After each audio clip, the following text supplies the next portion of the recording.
حضرت طلق بن حبیب رحمہ اللہ علیہ کہتے ہیں کہ میں لوگوں میں سب سے زیادہ شفاعت کو جھٹلایا کرتا تھا. یعنی بعض حضرات وہ تھے کہ وہ شفاعت کو جھٹلا دیتے تھے، یعنی لوگ جو ہے وہ جہنم سے باہر اللہ کے رسول علیہ الصلوۃ والسلام کی شفاعت سے یا اللہ وہ نہیں نکل سکیں گے. تو وہ کہتے ہیں کہ حضرت طلق بن حبیب رحمہ اللہ علیہ کہتے ہیں میں لوگوں میں سب سے زیادہ شفاعت کو جھٹلاتا تھا، یہاں تک کہ ایک دن میری ملاقات جابر بن عبداللہ رضی اللہ عنہما سے ہوئی، اور اپنی بات کو ثابت کرنے کے لیے میں نے ان کو تمام آیتیں پڑھ کر سنا دی جو مجھے آتی تھی، اور جن میں اللہ جل جلالہ نے جہنم والوں کے جہنم میں ہمیشہ رہنے کا ذکر فرمایا تھا. حضرت جابر رضی اللہ عنہ نے فرمایا اے طلق، کیا تم یہ سمجھتے ہو کہ تم مجھ سے زیادہ کتاب اللہ کو پڑھنے والے ہو اور مجھ سے زیادہ رسول اللہ صلی اللہ علیہ وسلم کی سنت کو جاننے والے ہو؟ تم نے جو آیتیں پڑھی ہیں ان سے مراد تو وہ جہنم والے ہیں جو مشرک ہوں، اور شفاعت ان لوگوں کے بارے میں ہے جو مسلمان تھے لیکن بہت سے گناہ گر بیٹھے، اور انہیں جہنم میں عذاب دیا جائے گا، پھر ان کو حضور علیہ الصلوۃ والسلام کی شفاعت پر جہنم سے نکالا جائے گا. پھر حضرت جابر رضی اللہ عنہ نے اپنے دونوں ہاتھ اپنے کانوں پر لگا کر کہا یہ دونوں کان بہرے ہو جائیں اگر میں نے حضور کو یہ فرماتے نہ سنا ہو کہ جہنم میں ڈالنے کے بعد ان کو اس میں سے نکالا جائے گا، اور جیسے تم قرآن پڑھتے ہو ہم بھی ویسے ہی پڑھتے ہیں. حضرت یزید فقیر رحمہ اللہ علیہ کہتے ہیں حضرت جابر بن عبداللہ رضی اللہ عنہ حدیث بیان فرما رہے تھے، ان کی مجلس میں جا کر بیٹھ گیا. انہوں نے یہ بیان کیا کہ کچھ لوگ جہنم کی آگ سے باہر نکالے جائیں گے.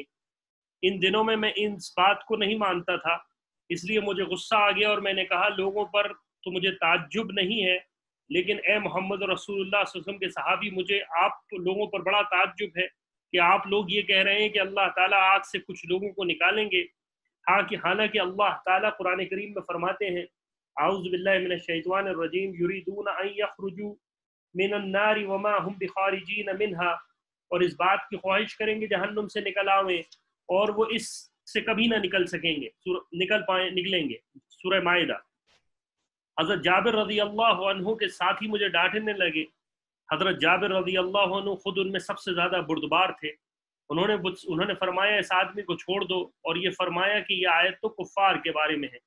پھر قرآن کریم کی آیت پڑھی ان الذین کفروا ان لهم ما فی الارض جميعا ومثله معه لیفتدوا به من عذاب یوم القیامہ سے لے کر ولہم عذاب مقیم تک. سورہ مائدہ کی آیت ہے 36 اور 37. یقیناً جو لوگ کافر ہیں ان کے پاس تمام چیزیں دنیا بھر کی چیزیں ہوں اور ان چیزوں کے ساتھ اتنی چیزیں اور بھی تاکہ وہ اس کو دے کر روز قیامت کے عذاب سے چھوٹ جاویں، تب بھی وہ چیزیں ہرگز ان سے قبول نہ کی جاویں گی اور ان کو دردناک عذاب ہوگا. اس بات کی خواہش کریں گے کہ جہنم سے نکل آئیں اور وہ کبھی اس سے نہ نکلیں گے اور ان کو عذاب دائمی ہوگا. پھر جابر رضی اللہ عنہ نے کہا تم قرآن پڑھتے نہیں ہو؟ میں نے کہا میں قرآن پڑھتا ہوں بلکہ مجھے قرآن یاد ہے. انہوں نے کہا کہ اللہ تعالیٰ نے یہ نہیں فرمایا وَمِنَ اللَّيْلِ فَتَحَجَّدَ بِهِ نَافِلَةً لَكَ عَسَىٰ أَن يَبْعَثَكَ رَبُّكَ مَقَامًا مَحْمُودًا، اور کسی قدر رات کے حصے میں اس میں تہجد پڑھا کیجئے جو آپ کے لیے فرض نمازوں کے علاوہ زائد چیز ہے.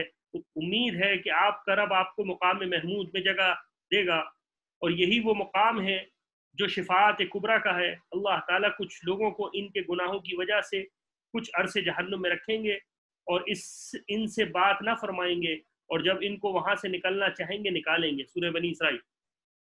حضرت یزید فقیر رحمہ اللہ علیہ کہتے ہیں اس کے بعد میں نے کبھی شفاعت کو نہ جھٹلایا. اس میں دو تین باتیں معلوم ہوتی ہیں. ایک بات تو یہ کہ صحابہ رضی اللہ عنہ کے زمانے میں بھی کچھ ایسے لوگ تھے جو کہ شفاعت کے منکر، جب وہ قرآن کی ظاہری آیتوں کو دیکھتے تھے تو وہ قرآن شفاعت کے منکر ہوئے، لیکن صحابہ رضی اللہ عنہ سے جب علم سیکھا اور قرآن کے صحیح معنی سمجھے تو ان کو یہ پتہ چلا کہ شفاعت ہے. تو یہ ضروری نہیں ہے کہ انسان ظاہری لفظی معنی دیکھ کر فیصلہ کرے.